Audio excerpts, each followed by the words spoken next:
They called me Veskira of the Ninth Flame, commander of the Garnathi Worm Guard, first blade of the Blood Moon Court.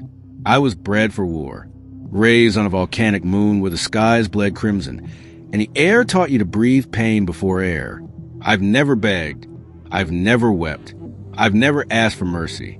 Until today, I knelt in the ash, knees seared and trembling.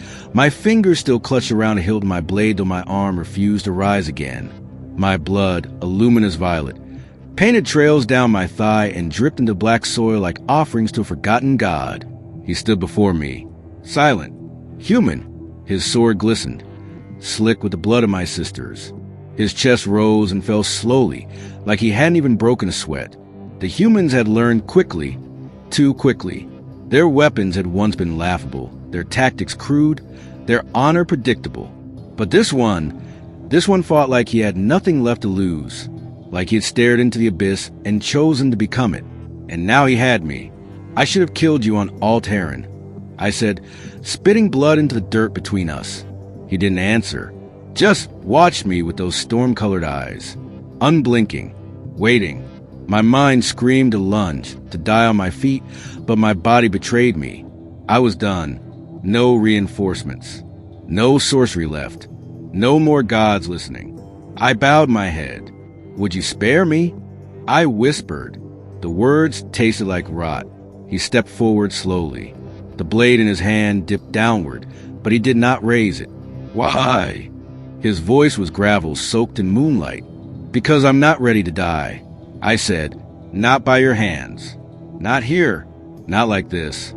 There was silence, thick enough to smother stars. You killed my brother, he said, on Solarii Ridge. I saw the footage. You tore through his unit like they were smoke. You smiled when you stabbed him. I remember that day. Too many bodies to count. All names blurred into war chants. I had smiled because that was what we were taught. Joy and slaughter. Triumph and flame. Mercy was a sickness in our code. But his eyes weren't accusing me. They weren't angry. They were searching. You spared the medic, he added. Why? My breath caught. No one had ever asked me that. She looked like someone I lost. A pause. He lowered the blade completely. I laughed. I couldn't help it. So this is how it ends? The legendary human executioner hesitating over a wounded alien bitch with blood on her fangs. He moved closer, close enough that I could see the scars along his ribs. He knelt, not to strike, but to meet my eyes. I didn't come to kill you, he said. I came to understand. Understand what? Why you didn't kill her. Why your people burn worlds and then mourn their dead like poets. Why I dream of your voice screaming my name in battle. I stared at him, utterly stunned. You dream of me? I dream of your rage, he said softly, and your pain. For a moment, the battlefield vanished. The weight of the blade in my hand evaporated. I saw only him, a man shaped by loss, not glory. And he saw me, not a warrior, not a demon, but a woman drowning in purpose she didn't choose. My name is Kale, he said, and placed the sword on the ground between us. I should have slit his throat right then. Instead, I said, Veskira. He nodded once, then reached into a pouch and pulled out a small medical stem. He tossed it to me. I caught it with trembling fingers. You're not going to chain me? I asked. You're not going to run, he replied. He was right. 12 hours later, we sheltered in the remains of a collapsed observation tower. Kale had patched my wounds with an ease that made me suspect he was once a medic, or at least a loved one. He didn't ask about the war.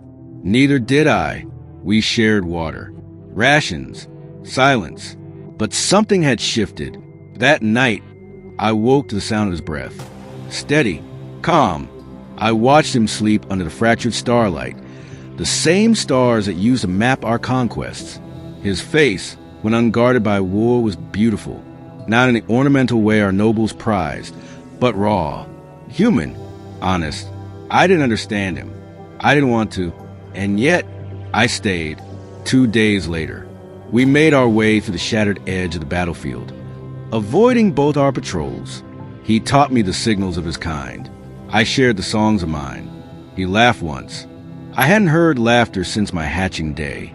"Why are you doing this?" I asked him as we walked along a ravine soaked in old blood. "Because I think," he said, "you were waiting for someone to give you a choice." I didn't answer. For days later, we reached the edge of a ruined temple where both our species had once clashed. The neutral zone shimmered just beyond it, a place where we could vanish, start over, disappear into exile. But it wasn't that simple. My people tracked me through a soul bond, a telepathic tether placed upon all flame-born captains. I could feel it tighten like a noose the closer I came to the edge of their reach. I would not make it through the neutral zone without severing it, and to sever would mean dying or betraying everything I was made to be. I sat beneath the fractured arch of the temple, blade in hand. "You feel it?" Kale asked, crouching beside me. I nodded. "You could still turn me in," he said. "Trade me for safety. Go back a hero." "They wouldn't call me that. Not anymore." He looked at me for a long time. Then he said, "We don't have to cross together. I'll make a diversion. You go. I don't want you to die." I blurted, too fast, too real. "I won't." But I knew the odds. I knew their drones. I had been one of their living weapons. I took his hand. "I can sever the bond," I whispered. "There's a ritual, but it needs pain. It needs clarity, and it can't be done alone." He met my eyes. "What do you need me to do?" I handed him my blade. The ritual. I sat in the center of the ruined temple, surrounded by shattered sigils of fire and bone. I chanted the invocation my mother taught me in secret. It was older than the Empire, older than the flames. Kale stood behind me, blade in hand, sweat on his brow. "When I tell you," I said, "you strike the tether, you'll see it, a coil of light around my spine." He hesitated. "You sure?" "I trust you." And I meant it. The ritual began. My body convulsed. Fire erupted behind my eyes. The soul bond coiled tighter, screaming as if sentient. Then it showed itself, a thread of burning light, snaking out my spine like a leash, reaching toward the stars. "Now!" I screamed. The blade sang. Pain split me in half, and then there was silence. Freedom. I collapsed. Kale caught me. "You did it," he said. "You're free." I opened my eyes, and then I saw them. 3 Garnathi warwalkers, cloaked, silent, waiting. One of them stepped forward, removing her helm. "My sister." "You broke the bond," she said, voice like ice. "You chose him." "No," I said, stepping forward. "I chose myself." Her eyes narrowed, and then, without a word, she lowered her weapon and walked away. The others followed. Now, we live in the shadow of a fallen starship, in the dead zone between empires. Kale grows food. I train children, both human and Garnathi. We teach them the same truths. War doesn't make you strong. Choosing peace when all you've known is fire, that's real strength. Sometimes, Kale still asks me what I saw in that moment. When he held the blade over my spine, when I begged for mercy on the battlefield, I always answer the same. I saw someone who reminded me that even in the ashes, there can still be love.